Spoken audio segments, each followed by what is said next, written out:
Okay, so we had left तीसरा अध्याय समाप्त हो गया था, चौथा अध्याय प्रारंभ हो रहा था, किंतु वो प्रश्न का उत्तर फिर भी अभी पूरा नहीं हुआ था एक बार और, इसलिए फिर थोड़ा उधर भी ध्यान देंगे। आज चौथे अध्याय की थोड़ी सी शुरुआत करी थी, हल्की सी।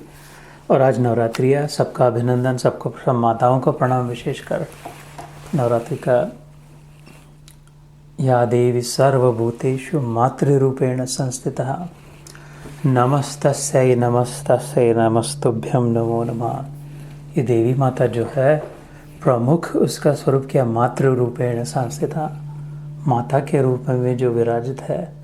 ऐसी कई जगह नहीं है जहाँ पर देवी नहीं दिखे, जिधर जहाँ भी माँ हो। मातृत्व तो सभी स्त्रियों में है, प्रत्यक्ष माता हुई न हो, लेकिन मातृत्व की भावना तो सभी जागृत स्त्री हृदय में है। तो सभी माताओं को प्रणाम, महामाता को प्रणाम, जय माता दी। पिछले ही साल मेरे ख्याल से इन नवरात्रियों में ही सलील भाई अनु दीदी के यहाँ जब गीता योग हुआ था, वो योगा योग से उस समय 7वां अध्याय चल रहा था। 7वां तो नहीं चल रहा, 7वें अध्याय का मैंने आगे चल के थोड़ा सा बता दिया था। ज्ञान विज्ञान योग नाम का 7वां अध्याय जब आता है, उसमें नवरात्रि और भगवद गीता का साम्यवाद है, कैसे नवरात्रियाँ in the context of the Gita. इसके शुरू में भगवान कहते हैं, दूसरे तीसरे चौथे श्लोक में ही, पहले श्लोक से लेकर चौथे श्लोक तक ही, पहले श्लोक में तो कहते हैं, मैं फिर से कहता हूँ तेरे को, ये बहुत ही महत्वपूर्ण है। And then he talks about second third fourth shloka of the 7th chapter, जो मैंने ध्यान के समय कहा। भूमिरापो, भूमि आप अनल वायु खम मन बुद्धि एवच अहंकार इति यम्मे भिन्ना प्रकृति अष्टदा। ये अष्टभुजा 8 अंगों वाली, 8 प्रकार के शस्त्रों की, 8 wielding 8 kinds of energies, powers, different manifestations of my own being, of my own energy, कहते हैं प्रकृति जो है। This is her celebration। तो अच्छा, अष्टमी दुर्गाष्टमी सेलिब्रेट करेंगे, तो I'll remind you of that again, and I might post that पिछले साल का on WhatsApp one of these days, because we've gone through the details of it, so we don't have to go over it again, but just to remind you, ऐसा कोई त्यौहार नहीं है हिंदू धर्म में जिसमें गीता में कोई प्रकाश नहीं डाला है। दिवाली हो, दशहरा हो, पितरों के हो, जो any of it, so as they come we can touch on some of those। तो इधर चल रहे थे, we were finishing the conversation on प्रश्न जो हुआ था कि इसका क्या मतलब होता है, बुद्धि आत्मा में लगा, बुद्धि को आत्मा में लगा, अथवा आत्मा को बुद्धि में लेकर के। क्यों? क्योंकि आखिरी 2 श्लोक मैंने जो कहे थे, इंद्रियाणि पराण्याहुः इंद्रिय परम मनः मनसस्तु परा बुद्धि यो बुद्धिर परसस्तुतः। ये the second from the last श्लोक, 3rd चैप्टर का 42nd श्लोक, उसमें जो कहा था कि ये सेंसेस से भी सुपेरियर, शरीर से सुपेरियर, सेंसेस से सुपेरियर, माइंड से brain, intellect, think, the ability to think, लेकिन इन सब से ज़्यादा बुद्धि है। इसलिए प्रयास ये करे कि थोड़ा तो उधर ध्यान दें। And then I had given the example last time, if you remember, chariot का, रथ का मालिक बैठा हुआ लेकिन सोया हो, और फिर रथ है, उसके घोड़े है, लगाम है, और वो सारथी है, वो जिधर चाहे उधर ले जा रहा है। जब जागे उसका ओनर, तब वो सही दिशा में जाए। तो यहाँ पर आखिरी श्लोक में फिर भगवान ने कहा था, एवं बुद्धे परम बुद्ध्वा संस्तभ्यान आत्मनि जहि शत्रु महाबाहो काम रूपम दुरासदम। इसलिए तो अपनी बुद्धि को नीचे मत ले जा, ऊपर ले जा। आत्मा में नीचे क्या है? बुद्धि के नीचे मन है, मन के नीचे इंद्रियां है, इंद्रियों के नीचे शरीर है, और शरीर से भी नीचा मतलब नीचे दर्जे का, इन्फेरियर, कमजोर, कम दर्जे का, रसहीन, जिसमें कोई सार नहीं है, जिससे कोई प्राप्ति नहीं होती, और जो प्राप्त होता है वो टिकता नहीं, और जो टिकता है वो भाता नहीं। इसलिए बार बार अपनी बुद्धि को नीचे की ओर न जाने दे। भगवान का अगर कर्म योग में स्थित होना चाहते हैं तो उसको ऊपर की ओर ले जा। बुद्धि की ओर ऊपर ही गई है, कहते हैं आत्मा। इसलिए प्रयास पूर्वक। इसलिए मैंने 2-3 सत्र पहले ध्यान में जो कहा था आत्मा बुद्धि प्रसाद जा, and the question at the time was, इसका क्या मतलब होता है, हाउ यू डू। तो ये भी भगवद गीता का ही है। द फ्रेज आत्मा बुद्धि प्रसाद जा is actually appears in the Bhagavad Gita also. And then I had started to give different examples, and so we'll finish that off today, and then maybe एक आध श्लोक अगर हो गया चौथे अध्याय का तो अच्छी बात है, अन्यथा जल्दी तो है नहीं अपनी। तो बुद्धि को आत्मा में लगा ऐसे, वो what does that signify? So if you ask ourselves कि बुद्धि किधर लगती है, बुद्धि में क्या होता है, बुद्धि क्या करती है। पहली बात तो बुद्धि विचार करती है ना, निर्णय करती है, विचार करती है अथवा स्टोर करती है। मैंने ये बात भी बताई कि this is also from the Upanishads. This the very detail that I am sharing is appears in the Upanishads. बुद्धि 3 बातें करती है, विचार करती है, क्या निर्णय क्या करे, व्हाट शुड आई डू, अथवा उसकी इच्छा की ऐसा हो, शायद वैसा हो, ये करे तो वो हो, अथवा तो फिर स्टोर करती है नॉलेज। तो किस विषय में विचार करेगी बुद्धि। अगर इफ यू आस्क आवरसेल्व्स बुद्धि विषय किस विषय में विचार करेगी, उसी विषय में विचार करेगी जो उसके लिए उपलब्ध है।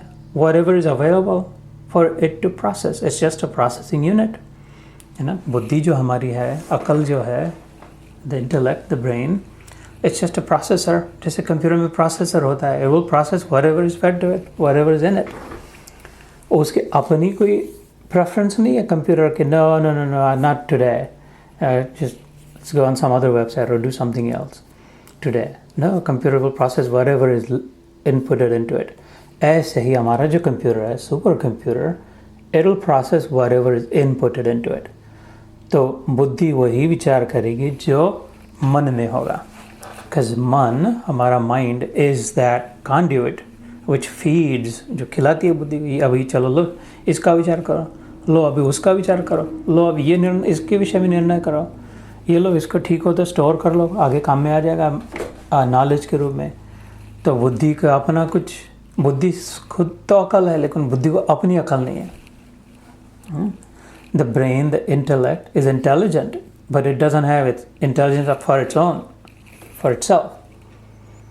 जैसे कंप्यूटर होता है ना, वो कंप्यूटर को बंद कर देते, बंद पड़ा रहे, 10 साल बंद पड़ा रहे, उसको ये नहीं हो थोड़ा स्ट्रेचिंग करे, थोड़ा बाहर की हवा खाए, बैठा रहे वैसा ही। उसको ऑन करे तो क्या न कर पाए, अपनी बुद्धि न कर पाए इतना। ऐसे ही बुद्धि का है, वो उसको जो फीड किया, तो मन महाराज जो है, जो उसको फीड करते जाएंगे उसके विषय में। तो अभी बुद्धि कहाँ लगी है, नॉर्मली जो भी मन से आ रहा है, मन से प्राप्त हो रहा है उससे। अच्छा, मन में क्या है, इफ़ यू कीप गोइंग, चलो बुद्धि तो ठीक है वही करेगी जो मन देगा। मन क्या देगा, मन किधर, मन में क्या है, मन में वही है जो इंद्रियों ने अंदर लाया, sensors. Whatever my sensors bring in is what my mind carries, the belt, conveyor belt of my mind. जो इधर से वो फनल से ऊपर से डाल दिया चक्की में, वही होगा। गेहूँ डाला तो चावल का पीठ नहीं निकलेगा बाहर, इधर बाजरी ज्वारी नहीं निकलेगी, जो डाला उधर ही वही निकलेगा।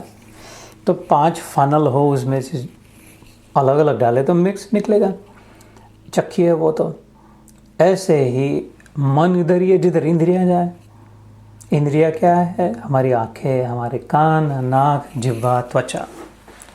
वो जो शब्द, स्पर्श, रूप, रस, गंध का अनुभव लेकर के अंदर आए कि अच्छा ये ऐसा है, वो वैसा है, ये नहीं वो नहीं, ये अच्छा है वो बुरा है, ऐसा होना चाहिए वैसा चाहिए। 5 फनल से जो आया, इधर से गेहूँ आया, इधर से चावल आया, इधर से बाजरी आया, इधर से, और ये सब उसका चल रही है चक्की मन की, और वो कन्वेयर बेल्ट से आगे ब्रेन को दे रहा, बनाओ इसका कुछ अलग अलग व्यंजन बनाओ, चलो तुम जो बनाना चाहते हो बनाओ। तो इंद्रियां, जब इसमें फिर इंद्रियां कहाँ है, अगर वी कीप गोइंग, इंद्रियां कहाँ, इंद्रियां बाहर है। आँखों से, मेरी आँखों से मैं बाहर का ही देख पाता हूँ, अंदर का नहीं देख पाता क्या है कैसे है। नाक से बाहर का सूंघ पाते हैं, जिह्वा से जो भी रखा बाहर से वो चख पाते हैं, कानों से जो बाहर आया वो सुन पाते हैं। तो सारा का सारा जीवन बाह्य जगत में, सारा का सारा जीवन, it is fundamentally horrible way to live. एकदम इतना बड़ी गलती हो गई। सारा का सारा जीवन बाह्य जगत में, जब से जन्मे तब से किसी ने बताया नहीं, तो हमने सोचा नहीं कि ये सारी पावरफुल इंद्रिया में इनको हार्नेस करके जितना आवश्यक उतना बाहर का ठीक है, लेकिन what I can not do with all this, I can do anything with this collective power of these 5 senses. अगर मैं थोड़ा अंदर की ओर दिया, अंदर का कुछ पता ही नहीं था, अंदर कुछ होता है पता ही नहीं था, अंदर क्यों ऐसे क्यों हुआ, सब बाहर है सब अंदर है, क्योंकि अपने आप को शरीर ही माना। शरीर के अंदर क्या जाना है, शरीर के अंदर कुछ नहीं, कचरा है, तो बाहर निकालते हैं, जो अंदर है उसको बाहर निकाल दे, तो अंदर क्यों जाए, अपने आप को शरीर ही माने। तो उधर ऐसा खिला गाड़ दिया पक्का कि बस खेल ही ख़त्म हो गया एकदम, इस जन्म का कोई प्रयोजन ही नहीं निकला खाने पीने में। तो इस कर्म योग में हमने सीखा कि ये सारे नीचे दर्जे के, ये तो सबको उपलब्ध है भैया, ये कुत्ते बिल्ली सब पंछी ये मछली सबको उपलब्ध है। ये मैंने भागवत के श्लोक बताए थे, भगवान कृष्ण ने जो उद्धव को आखिरी दिन आखिरी घंटे में जो उपदेश दिया, उसमें कहा था, दे मेरी सृष्टि में कोई अंत नहीं है, कितने लाइफ फॉर्म्स है, क्या अलग अलग आविष्कार है, फिनोमिनल क्रिएशन। लेकिन उसमें, और वो ये भी मैंने वर्णन किया था अप्सराओं का, गंधर्वों का, सिद्धों का, इनका था ये जो 14 भुवन है, भू भू भुव स्वाहा जना महा तपा सत्य, सत्य मतलब ब्रह्मलोक, ये 7 ऊपर वाले समझे जाते हैं। और फिर अतल वितल सलातल रसातल महातल पाताल सुतल, ये जो 7 नीचे वाले लोग हैं, 7 और 7 14। पृथ्वी जो है, दिस अर्थ, ये भूलोक है, this is the first of the higher planetary systems. Inhabitable, there are 14 inhabitable planetary systems according to our scriptures, and science is starting to believe that now. Astrophysics is starting to believe that there are more habitable solar system planetary systems. लेकिन पृथ्वी नीचे के साथ में नहीं गिनी जाती, ये जो भूलोक है ये ऊपर के साथ में गिनी जाती है। There are 7 above and 7 below, and this is the first of 7. It is the lowest of 7, but it is still part of the higher 7. तो कहते देख, ये मैंने इस श्लोक में वो होता है, उस श्लोक में होता है, सुपर पावर्स होती है उनके पास, अष्ट सिद्धि नवनिधि। लेकिन इस भूलोक में एक जो मानव प्राणी जो होता है, मानव देह, वो 14 भुवनों में जो सबसे श्रेष्ठ है, क्योंकि एक ही है इस जिसमें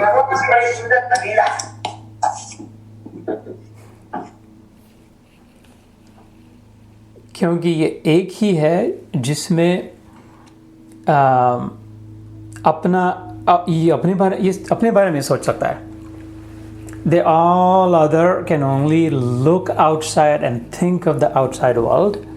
This is the only species, human species, that can actually fully process the inside itself.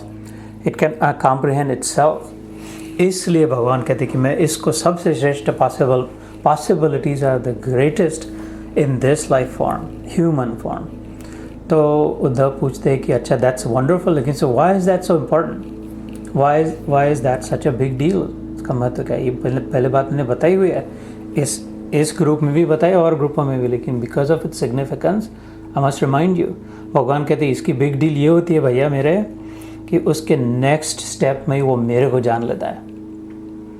जब अपने आप को पूरा जान लेता है, तब वो एक कदम आगे रखता है, तो वो पता चल जाता है कि मैं ही वो हूँ,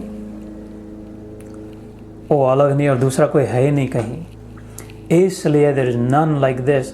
लेकिन जो अंदर जाने की प्रक्रिया से पता चलता है, और सारा ब्रह्मांड बाहर फंसा हुआ है। तो अगर हम समय लेकर के अंदर की ओर यात्रा न करें तो बड़ा नुकसान हो जाए, फिर अपने को उधर बाकी यात्रा में चलना पड़े। इसलिए तो ये हुई आत्माभिषेक, आत्म बुद्धि प्रसाद जा। भगवान का इंसिस्टेंस था, एम्फेसिस दिया था कि भैया थोड़ा थोड़ा समय बचा करके, अभी ना बार बार वाला बहुत हो गया, अभी अपनी बुद्धि को ऊपर की ओर देखने लगा। ये सारा जीवन नीचे की ओर देख रहे, इसके नीचे सब है बुद्धि के, मन इंद्रिया object subject all that the body. थोड़ा समय इसको फोकस थोड़ा ऊपर करके, ओहो there is an owner of this whole thing, there is a controller of all this, and I am connected to him or her or it, and I want to know and I want to be one ये प्रयास करें। That is what it meant. आखिरी श्लोक में जो भगवान ने कहा एवं बुद्धि परम बुद्धवा संस्तभ्यम आत्मना, अपने आप प्रयास करके, ये भी भगवान ने कहा था कि ये एक स्पीशीज जो अपने आप को अब गुरु बन सकता है। अगर ये तय कर ले, ठान ले, पुरुष मतलब मानव, human can lead itself by example, take himself or herself to the final destination. So hope this all makes sense. We will start the next chapter. बड़े शुभ दिन पे, शुक्ल पक्ष का अधिक मास कल खत्म हुआ, पुरुषोत्तम मास, अश्विन मास, शुक्ल पक्ष पहला दिन, नवरात्रि प्रारंभ।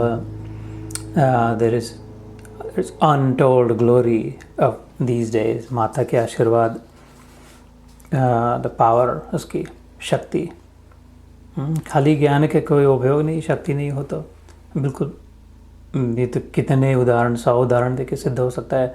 खाली ज्ञान से, खाली पावर से, इलेक्ट्रिकल आउटलेट कितने भी हो घर में अपने, और सब चल रहा, बहुत इलेक्ट्रिसिटी अवेलेबल है, लेकिन उस अप्लायंस ना हो, डिवाइस काम ना कर रहा हो, अप्लायंस काम ना कर रहा हो, क्रिएटिविटी अगर ना हो, तो खाली इलेक्ट्रिक को तो हाथ लगा जल के मर जाए। तो we need some way to control it and convert it into useful energy. शक्ति का जो प्रभाव है, इसलिए शक्ति की आराधना प्रेम से करे, अवश्य करे। Being grateful to mother, being humble to mother.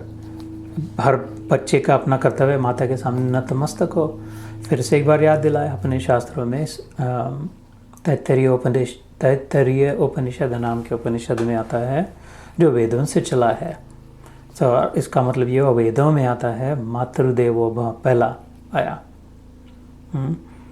वो वेद और उपनिषद तो ओम परमात्मने नमः से प्रारंभ हो, लेकिन जब वो when we start talking about the scheme, मातृदेवो भव, फिर पितृदेवो भव, फिर आचार्य देवो भव, फिर अतिथि देवो भव।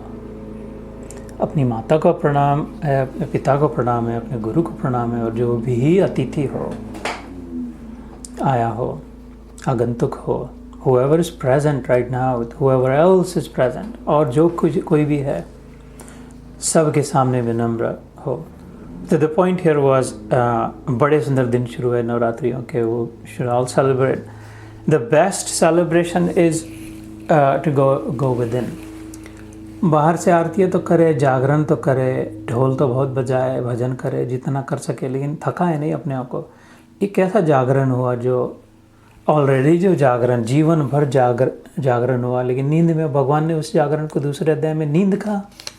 जो हम जागरण कहते हैं, वो जागरण के नाम पे, लेकिन भगवान खुद तो उसको नींद में है कहते हैं। या निशा सर्वभूतानां तस्याम जागरति संयमी। ये तो बाहर के ही जगत में जो जागृत है, वो मानो पूरे सोया है, कंप्लीट सोया।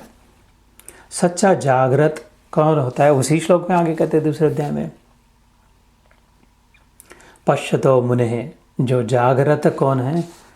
जो अपने अंदर में जागता है, वो सचमुच बाहर से सोया भी हुआ हो। इतने सारे जागरण चल रहे, इतनी माता के जय माता दी कर रहे, और ये कैसा पत्थर जैसा सोया हुआ है अपने कमरे में जा कर के। वो बिल्कुल सोया भी, बाहर से सोया भी हुआ हो, लेकिन अगर अंदर से जागृत है तो वो एक ही जागरण कर रहा है, बाकी सब सोए हुए हैं। तो कभी न कभी कोई न कोई नवरात्रि ऐसी आए कि सच्चा जागरण हो। बताया था ना, जागरण, जागरति, जागने में जिसकी रति है।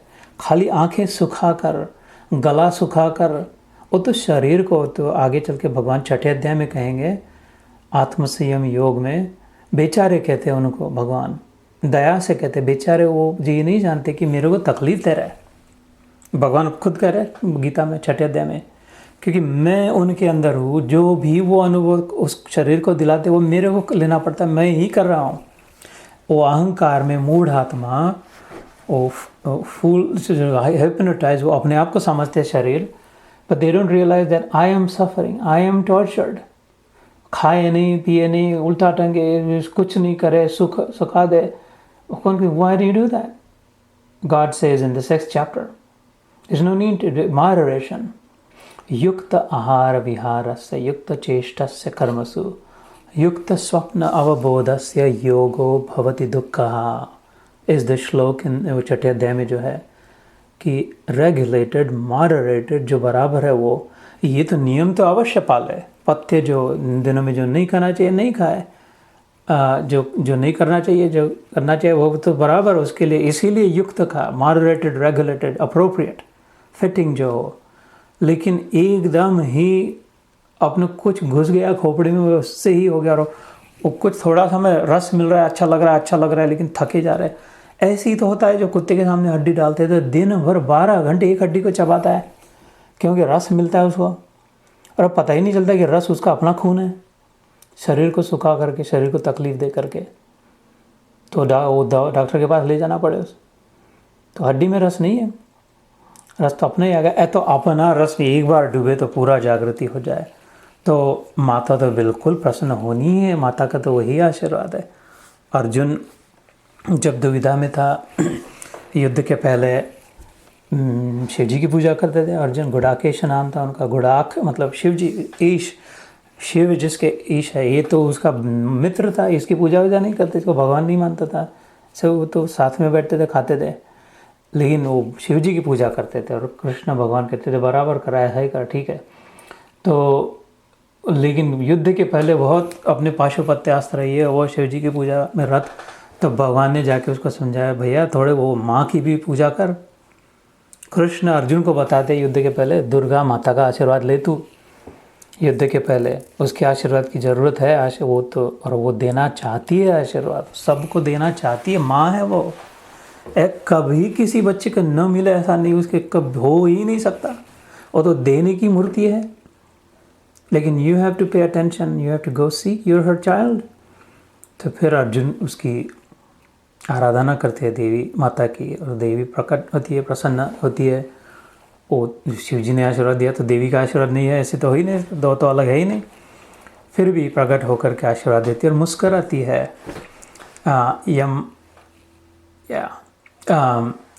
जो भी तेरे मन में है प्राप्त हो, तम तम प्राप्नोति निश्चयम।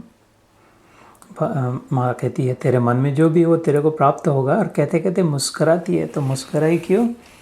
कहते बच्चे तेरे साथ, ये तेरा सखा जो है, ये तो ठीक है, अच्छा है, मेरा आशीर्वाद निमित्त तू पूजा किया, ये लेकिन ऐसे सच्चाई ये भी जानता है और मैं भी जानती, ये मेरा भाई है, इस जिसके साथ है उसको किसी के और आशीर्वाद की ज़रूरत नहीं है बेटा, ये उसकी ही जो जीत होनी है। लेकिन उससे करवा लिया, कहलवा लिया, सब की महत्ता करा ली कि माता का भी प्रणाम हो, आदर हो, अवश्य पूजा हो, स्थान हर एक का अपना स्थान है। पिता का स्थान घर में, तो माता का भी वैसा ही स्थान है, अतिथियों का भी है। सो यही तो अपनी महत्ता, अपने धर्म की महत्ता, अपने ग्रंथों की महत्ता, अपने शास्त्र की, कि सब के लिए स्थान है। A place for everyone, including everyone, and not just a place of honour for everyone. सबको सम्मान का स्थान। सबको सम्मान कैसे दे पाए फिर अपने लिए स्थान कहाँ हो न? जो दूसरों को मान दे वो सबसे ज़्यादा सम्मानित हो। सबको सम्मान वो दे सकता है जो अपने आप को सबसे कम मानता है, तो अपने आप उसके आचरण में ही सब सम्मानित हो गए। If I consider myself lower than someone, then that someone has automatically become higher than me. तो इसकी अलग पूजा करे, उसकी अलग पूजा करे, ये करे तो अच्छा है, लेकिन सबसे पहला काम ये करे कि अपने आप को झुकाए। अपने आप को अगर विनम्र कर दिया, सबसे विनम्र कर दिया, lowest of the low, humbler than a blade of grass, a straw in the street, रास्ते पे चलते चलते कि लकड़ी का टुकड़ा पड़ा हो, उससे नीचे अपने आप को अगर झुका दे, तो फिर जो भी सामने है उसके लिए सम्मान हो गया। तृणादपि सुनीचेन तरोरपि सहिष्णुना अमानीना मान देना कीर्तने यत् सदा हरि। गौरांग महाप्रभु चैतन्य महाप्रभु का अपनी आखिरी शिक्षा थी अपने शिष्यों को शरीर छोड़ने से पहले, अष्टकम जो था उसमें, कि देखा बच्चों, शिष्यों, वो घास फूस से भी अपने आप को कम मानना, तृण घास ग्रास अपि उससे भी नीचे न humbler than a blade of grass। ये भी व्याख्या किसी सत्र में हो चुकी है, इसलिए आज नहीं कहते, लेकिन essentially look at the glory. हमारे त्योहारों का देखो कितना सौंदर्य है, अगर सोचे थोड़ा अंदर जा कर के, तो ऊपर के बाहर के लड्डू में से अगर थोड़ा मन निकले और इधर जाए तो मन में कितने लड्डू फूले के समय नहीं। लड्डू खाने की आवश्यकता भी नहीं, मीठा ही मीठा लगे, अच्छा ही अच्छा लगे, आनंद ही आनंद लगे। सदा दिवाली संतन की, आठों पहर आनंद, सियावर रामचंद्र की जय। तो अभी आएगी दिवाली भी, so then let's at least do one shloka ताकि वी कैन क्लेम, भगवान को जाकर के कह सके कि हमारा आज हमारा चौथा अध्याय प्रारंभ हो गया, हमारा चल रही गाड़ी आगे। ज्ञान कर्म संन्यास योग, पहला था विषाद योग, अर्जुन विषाद योग, अर्जुन जब डिप्रेशन योग, विषाद मतलब डिप्रेस्ड हो गए थे। दूसरा था, इसका दो नाम है, सांख्य योग है अथवा आत्म योग, आत्मा के विषय में ज्ञान था दूसरे अध्याय में सब। सांख्य शास्त्र में कपिल मुनि ने जो स्थापित किया, analytical understanding of the truth. तीसरा अभी जो समाप्त हुआ वो कर्म योग था, कि आत्मा के ज्ञान से करे क्या, how should I live, I still have to live. खाली आत्मा का ज्ञान लेकर के बैठ जाए ऐसा नहीं, this is how you should live. आत्मा का ज्ञान पता है when you identify yourself with the truth, when you realise who you really are. उसके लिए पहले काम करना पड़ेगा, we would have to disidentify with who we are not. हम कौन नहीं है ये जब पक्का हो जाए तभी समय मिलेगी हम फिर है कौन उसके लिए। तो ये पक्का हो गया दूसरे अध्याय में कि हम शरीर नहीं है। दूसरा अध्याय पर बिग एम्फेसिस ऑन दैट, शरीर नहीं है, मन नहीं है, बुद्धि नहीं है, इंद्रिया नहीं है। I am not the body, I am not even the mind. तो ये दूसरे अध्याय में फिर जो बाकी हम आत्मा है, उसके बाद तो आत्मा है, तो फिर आत्मा खाता क्या है, आत्मा करता क्या है, आत्मा क्या सोया रहता है कला कहे। तो फिर भगवान ने तीसरे अध्याय में बताया कि न आत्मा तो एंगेज होता है, फर्स्ट क्लास एंगेज होता है, लेकिन अपने लिए कुछ नहीं करता। आवश्यकता ही नहीं होती है आत्मा रूप से। आवश्यकता है सारे शरीर की है, मन की है, इंद्रियों की है, अहंकार की है, सारी आवश्यकता अहंकार की है। शरीर की भी इतनी आवश्यकता नहीं, थोड़ी दो रोटी से हो जाए काम, लेकिन ये व्यंजन ये वो सब अच्छा दिखे, लोग प्रशंसा हो, ये अहंकार की आवश्यकता है। अहंकार इति यम में भिन्ना प्रकृतिरष्टदा, भगवान ने जो 7वें अध्याय में कहा था। तो आत्मा भी एंगेज हो, लेकिन वो सुपर एंगेज्ड हो, desiring nothing for itself, working for the betterment of the system. Karma Yoga was all about systems thinking. How do I do whatever I do, whenever I do, for the sake of the system, strengthening the system. उसे यज्ञ कहते हैं संस्कृत में system को। सो उसके लिए, और अगर यज्ञ होगा, सिस्टम स्ट्रेंथन होगी, तो I am a part of the system, integral part. System ठीक रहेगी तो मैं भी ठीक रहूँगा। हमारे शरीर में जो सारी सिस्टम है, नर्वस सिस्टम है, डाइजेस्टिव सिस्टम है, रेस्पिरेटरी सिस्टम है, मस्कुलर सिस्टम है, रिप्रोडक्टिव सिस्टम है, एक्सक्रीटरी सिस्टम है, तो उसमें अलग अलग ऑर्गन्स है। तो वो सारी सिस्टम जब ठीक रहेगी, तब अगर मैं अपने आप को शरीर मानता हूँ तो मैं भी स्वस्थ रहूँगा। लेकिन सिस्टम बिगड़ गई तो फिर मेरा भी काम बिगड़ गया। इसलिए हम इस डॉक्टर के पास जाए, उस स्पेशलिस्ट के पास जाए, इधर एक्सरे कराए, वो अल्ट्रासाउंड, ये सिस्टम को ठीक करो मेरे, कि सिस्टम ठीक होगी तो मैं ठीक रहूँगी। तो जो सिस्टम की ओर ध्यान दे वो अपने आप ठीक रहे। ऐसे ही ये जो सारा जो संसार रूपी जो सिस्टम है, वो आत्मा caters to that, आत्मा serves that system and it's called यज्ञ। यज्ञयाचरतः कर्म समग्रम प्रविलीयते, हमने सुना तीसरे अध्याय में, यज्ञ के लिए ही आचरण करे, जो भी करे वो, मतलब लकड़ी डालने के लिए नहीं, अग्नि में अपने इर्द गिर्द जो भी नाम रूप और अपना धर्म, ये 3 बातें बताई थी। अब नाम दे दिया कुछ अपने आप को, किसी ने रख दिया नाम, लेबल लगा दिया, इसको ये कहना ये भाई है, ये बहन है, और ये रूप दे दिया, पुरुष का है, स्त्री का है, जवान है, बच्चा है, बूढ़ा है, जो भी है। तो इस ये दो को लेकर के कुछ धर्म लगे है। अच्छा, इस नाम और इस रूप में मैं किसी का बाप बन गया है, किसी का पति बन गया है, किसी का बेटा है, किसी का, तो वो नाम और वो रूप को लेकर के जो भी मेरी जिम्मेदारियां है वो जो फर्स्ट क्लास करे, अपने लिए कुछ न रखते हुए, अपने लिए कुछ न स्पेसिफिकली चाहते हुए, वो धर्म हो गया बस। स्वधर्मे निधनम श्रेय परधर्म भयावह। भगवान अभी इस अध्याय में आगे कहेंगे, अब ये तो हो गया तीसरे अध्याय में, कि अपने धर्म में रहे, वो फर्स्ट क्लास कर एग्जीक्यूट ड्यूटीज अपनी। तो धर्म के हिंदू नहीं, सिख नहीं, जैन नहीं, बुद्ध नहीं, क्रिश्चियन नहीं, तेरे को जो नाम मिला और तेरे को जो रूप मिला, उस नाम और रूप को पकड़ के कुछ तेरी जिम्मेदारियां है, अकाउंटेबिलिटीज है, ओनरशिप्स है तेरी। First class, execute them flawlessly, first class, as best as you can, then you are in your dharma. बस ये तीनों में, तो इसमें फंस मत, अपने लिए कुछ मत कर, इसको सिस्टम को अपहोल्ड करने के लिए। So that was all of the सार ऑफ कर्मयोग। तीसरा मैंने ये बताया था, अपेक्षा रहित रहे, धर्मनिष्ठ रहे और शरणागत रहे। तीन बातें भगवद गीता की, अपेक्षा रहित, एक्सपेक्टेशन फ्री, धर्मनिष्ठ, committed to my duties, engaged in my duties, और शरणागत, aligned with the system. If I'm aligned with the system, if I'm committed to my duties, and if I'm expectation free in my execution, then I am living the Gita. कर्म योग सिद्ध हो गया फिर।